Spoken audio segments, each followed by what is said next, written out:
Hello दोस्तों, कैसे हैं आप। मैं आपका होस्ट अंकुर कुमार चैनी आज आपको लेके हूँ आपके अपने यूट्यूब चैनल वेब कोडिंग अंकुर में। जैसा कि आप देख रहे हैं कि आज जो हमारी वीडियो का टॉपिक होने वाला है वो होने वाला है वेब फ्रेमवर्क। आज हम देखेंगे कि जो नोड जीएस में होता है हम कौन कौन से फ्रेमवर्क यूज कर सकते हैं, और कि ये फ्रेमवर्क से ही हमारी जो टाइम है उसे कैसे हेल्पफुल करता है, हमारे टाइम कम लगे ताकि हमें किसी भी वेब एप्लीकेशन को बनाने में। तो चलिए देखते हैं। तो सबसे पहला जो टॉपिक है वो है कि वेब फ्रेमवर्क बेसिकली होते क्या है। तो जैसे कि आप देख सकते हैं कि वेब फ्रेमवर्क एक सिंपली एक लो लेवल कोडिंग होती है, जो कि एक सिंपली अलाउ करती है रिक्वायरमेंट डर द कोड इटसेल्फ। ठीक है, मतलब ये है कि वेब फ्रेमवर्क आपकी चीज़ों को ऑटोमेट कर देता है, जिससे कि आपको वो चीज़ बार बार ना लिखनी पड़े। अभी क्या होता है कि आपको कुछ कोड अपने आपको, अगर हम सिंपली एचटीटीपी मॉड्यूल के बारे में बात करें, तो हर चीज़ आपको अपने कोई भी राउटिंग है आपको अपने हेड कोड अपने हाथ से करना पड़ेगा। लेकिन जब हम वेब फ्रेमवर्क की बात करते हैं तो इसमें बहुत तरह के मॉड्यूल्स और लाइब्रेरी यूज करते हैं वेब फ्रेमवर्क, जो कि हमारी चीज़ों को ऑटोमेट करता है, जिससे कि हमारी वेब एप्लीकेशन को बिल्ड करने का जो टाइम है वो बहुत ही कम लगता है। अब आप देख सकते हैं कि मार्केट में बहुत सारे फ्रेमवर्क्स अवेलेबल है, और मे भी बहुत सारे आप जैसे लोग इन फ्रेमवर्क्स का यूज़ भी करते होंगे। तो उनमें से जैसे कि कुछ फ्रेमवर्क्स आपको मैं यहाँ दिखा रहा हूँ, जैसे कि हम बात कर रहे हैं एंगुलर की, रिएक्ट की, व्यू की।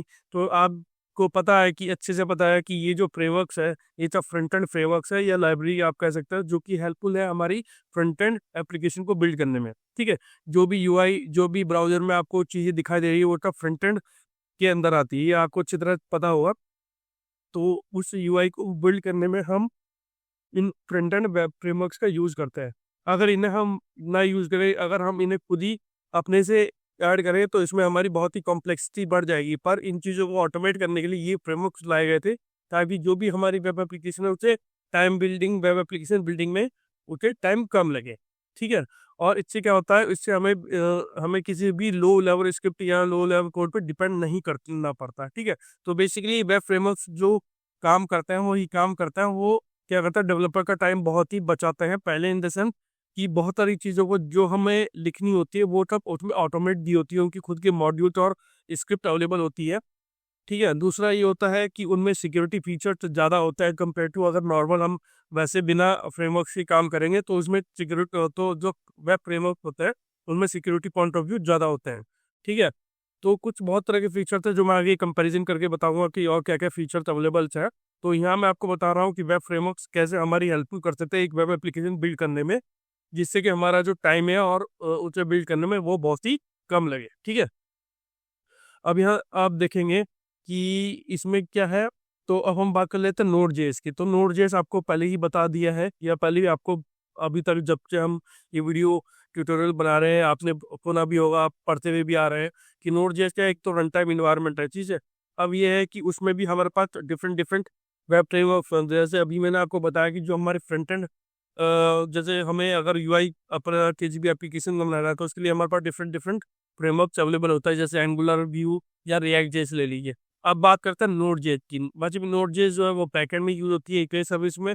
तो वहाँ हमारे वेब फ्रेमवर्क कैसे यूज होता है, तो उन चीज़ों के लिए हमारे पास डिफरेंट फ्रेमवर्क होते हैं जो कि हमारी वेब और मोबाइल एप्लीकेशन बिल्ड करने में हेल्पफुल करता है। ठीक है, अब इसमें क्या होता है, अब अगर हमारे पास जो डिफरेंट फ्रेमवर्क है, जो नोड जेएस के फ्रेमवर्क होता है, वो हमें किसी भी डिपेंडेंसी नहीं होती। जैसे एचटीटीपी मॉड्यूल की हमें नोड जेएस में डिपेंडेंसी नहीं होती। अब आप देख सकते हैं नीचे मैंने कुछ फ्रेमवर्क्स के नाम आपको शो किए, जैसे एक्सप्रेस हो गया, नेक्स्ट हो गया, हपी हो गया, कोआन एससीएल हो गया। ठीक है, तो मेरी जो ये नोड जेएस ट्यूटोरियल सीरीज है इसमें सिर्फ मैं नोड जेएस को कवर करूंगा।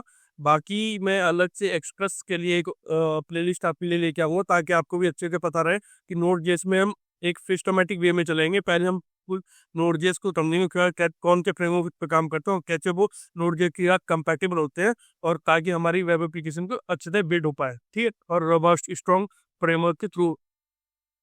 अब ये क्या होता है, तो ये क्या होता है, ये जो फ्रेमवर्क्स आपके होते हैं वो एक्चुअली मॉड्यूल के टॉप ऑफ द उसके ऊपर बने होता है। ठीक है, जिसकी उसे इम्प्लीमेंट करना बहुत ही मतलब इजीली होता है। इजीली उसके फीचर सारे हम इजीली इम्प्लीमेंट कर सकते हैं mean node JS HTTP module में। ठीक है, अब आपको एक चीज़ दिखाता हूँ। तो मैं यहाँ दो आप देख सकते हैं, मैंने यहाँ एचटीटीपी राउटिंग के और एक्सप्रेस राउटिंग, मैंने एक्सप्रेस को एज ए फ्रेमवर्क जो आपको अभी बताया कि नोड जेएस का एक फ्रेमवर्क है एक्सप्रेस, तो उन दोनों की राउटिंग का जो कोड है वो आपके सामने मैं कंपैरिजन के थ्रू लेके आया हूँ। तो आप भी देखेंगे लेफ्ट साइड में आपके पास एचटीटीपी है और राइट साइड में आपके पास एक्सप्रेस राउटिंग है। अगर आप ध्यान से देखेंगे तो आपका जो कोड है, जो आपका राउटिंग का कोड है, जो आपने एचटीटीपी लिखा है, वो लाइन ऑफ कोड ज़्यादा है। और जबकि जो एक्सप्रेस हमने यूज़ किया है, जो एक्सप्रेस फ्रेमवर्क्स जो हम नोड जेएस में एक्चुअली यूज़ करते हैं इन सब चीज़ों को ऑटोमेट कर लिए, वहाँ पर कोड बहुत ही कम है। तो आप देख सकते हैं कि अगर हम अपने फ्रेमवर्क्स को यूज़ करते हैं नोड जेएस में, तो उसमें क्या होता है, हमारे लाइन ऑफ कोड पे भी फ़र्क पड़ता है। अगर आप सिंपली विदाउट एक्सप्रेस या कोई भी फ्रेमवर्क एक्सप्रेस के अलावा कोई भी आप फ्रेमवर्क यूज़ कर रहे हैं नोड जेएस में, तो उस केस में आपको अपना जो कोड है वो आप बहुत बहुत ही लेंथी होगा, बहुत आपको उसमें कोड लिखना पड़ेगा। पर फ्रेमवर्क्स का फ़ायदा यही है कि इसमें क्या होता है, आपको कम लाइन ऑफ कोड लिखना पड़ता है, जिससे कि आपकी वो फंक्शनैलिटी ईज़िली अचीव होती है। अब आप देख सकते हैं कि यहाँ जो है आपका सर्वर क्रिएट होता है, ठीक है? क्रिएट सर्वर पे आपकी यूआरएल मेथड आपने यहाँ शो किए हुए हैं, ठीक है? यूआरएल आपने मेथड आप यूज़ कर रहे हैं और उसपे यूआरएल की बेस पर मेथड गेट और मेथड गेट, हर जगह आप मेथड गेट गेट करके आप उसमें ये सब लिख रहे हो और क्या-क्या कंटेंट जा रहा है वो लिख रहा है। और ये आखिरी में अपने सर्वर को वो कर दिया। तो ये आप देख सकते हैं लाइन ऑफ कोड यहाँ काफ़ी कॉम्प्लेक्स होता चला जा रहा है। अभी तो ये क्या है, अभी आप देख सकते हैं कि अभी आपके पास एक मेथड है अबाउट है और मान लीजिए 404 और एक रूट है। लेकिन कल की डेट में जब आपके पास number of user, number of menu आपकी वेबसाइट पे या आपके एप्लीकेशन में बढ़ जाएँगे या राउटिंग बढ़ जाएगी, तब आपके लिए प्रॉब्लमेटिक होगा, क्योंकि आप कितने ही फनल्स इस कोड में लगा सकते हैं। उस केस में ये कोड बहुत ही कॉम्प्लेक्स हो रहा है और इसमें डिबग करना भी डिबग करने में भी प्रॉब्लम आएगी। वहीं इस केस में अगर हम बात करें एक्सप्रेस की, जो कि एक नोड.जेएस का माना हुआ फ्रेमवर्क है, जो कि ज़्यादातर हम नोड.जेएस के लिए एक्सप्रेस फ्रेमवर्क ही प्रेफर करते हैं यूज़ करना। तो आप यहाँ देख सकते हैं कि एक्सप्रेस में हमारे पास गेट मेथड है, ठीक है? और ये रूट पे सिर्फ हमारा ये मैसेज आ रहा है रिस्पॉन्स पे, ठीक है? और यहाँ जो भी बाकी आप यहाँ देखेंगे, आप यहाँ से स्टेटस कोड और कंटेंट कि यहाँ मेरा कुछ ऐसा नहीं जा रहा है। तो एक आप कुछ ऑटोमेट हो रहा है इस एक्सप्रेस वाले फ्रेमवर्क पे, ठीक है? आप एक बार राउट भी देख सकते हैं, फिर यूज जो आप अगर इन केस अगर आपके कोई अनडिफाइंड राउट है, तो उसे भी आप इजीली हैंडल कर सकते हो with the help of middleware. तो वो मिडलवेयर जो फंक्शनैलिटी हमारे पास एक्सप्रेस राउटिंग होती है, वो हमारे पास इस एग्जिस्टिंग एचटीटीपी राउटिंग मॉड्यूल में नहीं होती है, ठीक है? तो एक्सप्रेस जो फ्रेमवर्क होता है वो यहाँ बहुत तरह की हमारे सिक्योरिटी फीचर प्रोवाइड करता है, जो कि नॉर्मल एचटीटीपी राउटिंग में प्रोवाइड नहीं होता या हमें करने पड़ेंगे। आपके लिए आपको उसके लिए एडिशनल कोडिंग करनी पड़ेगी। लेकिन यहाँ अगर हम वेब फ्रेमवर्क एक्सप्रेस की बात करें, तो यहाँ वो चीज़ें हमें ऑटोमेट मिलेगी। अब एक कंपैरिजन देख लेते हैं इनके दोनों के बीच में कि उन दोनों के बीच में क्या-क्या कंपैरिजन है और क्या इनमें डिफरेंस है। अगर आप बात करते हैं ईज़ी ऑफ यूज़ करने की, तो आप ये देख सकते हैं कि जो एचटीटीपी मॉड्यूल है, तो आपको मैनुअल पार्सिंग करनी पड़ेगी। मैनुअल पार्सिंग मतलब कि अगर आपको डेटा भेजना है, मान लीजिए जेसन का डेटा भेजना है, तो आपको खुद ही स्ट्रिंगिफाई करना पड़ेगा, ये सब कुछ। लेकिन वेब फ्रेमवर्क्स में, खासकर एक्सप्रेस फ्रेमवर्क में, अभी सिंप्लीफाइड है और सब बिल्ट इन मेथड अवेलेबल्स होते हैं। अब मैं जैसा कि मैंने आपको बात की थी मिडलवेयर सपोर्ट के लिए, तो एक्सप्रेस में जैसे अगर आपकी कोई राउटिंग अवेलेबल नहीं है, तो 404 पे वो एप्लीकेशन को रिडायरेक्ट कर देगा। लेकिन आपकी यहाँ देख सकते हैं मिडलवेयर सपोर्ट नहीं होता है, ठीक है? तो और बिल्ट इन राउटिंग मेथड, तो राउटिंग मेथड तो होते ही नहीं है, क्योंकि हमें राउटिंग जो मिलती है, हमें मेथड निकालने पड़ते हैं रिक्वेस्ट ऑब्जेक्ट से, जो भी हमारी क्लाइंट रिक्वेस्ट आती है। तो एचटीटीपी मॉड्यूल में ऐसी कोई फीचर अवेलेबल नहीं है। वहीं अगर हम बात करें एक्सप्रेस फ्रेमवर्क की, तो हमारे पास ऐप.गेट, ऐप.पोस्ट, ऐप.पुट, ऐप.यूज मिडलवेयर की भी हमारे पास अवेलेबल रहती है। हेडर मैनेजमेंट की बात कर रहे थे, तो हेडर में आप स्टेटस कोड और कंटेंट टाइप, जो कि अभी हमने अपनी कुछ वीडियो में दिखाया है कि मैं कंटेंट टाइप टेक्स्ट और प्लेन, और अगर आप डेटा भेज रहे हैं तो एप्लीकेशन क्लाइंट जेसन करके आपको मैनुअली कोड करना पड़ता है उसमें। वहीं इस चीज़ को ऑटोमेट करता है एक्सप्रेस फ्रेमवर्क। तो ये सब चीज़ें ऑटोमेटिक होती है, ठीक है? अब बात करते हैं क्वेरी और पैरामीटर स्ट्रिंग की, तो वो तब मैनुअल है। तो आपको रिक्वेस्ट डॉट यूआरएल आपको लेना पड़ेगा स्ट्रिंग मॉड्यूल में। लेकिन इसमें यहाँ क्या है, तो हमारे पास वो जब चीज़ें यूआरएल से, अगर हमें कोई पैरामीटर कोई आईडी हमें लेनी है, तो हम रिक्वेस्ट डॉट पैराम्स के थ्रू और रिक्वेस्ट डॉट क्वेरी के थ्रू जो बिल्ट इन मेथड है एक्सप्रेस फ्रेमवर्क से, वो हम ले सकते हैं, ठीक है?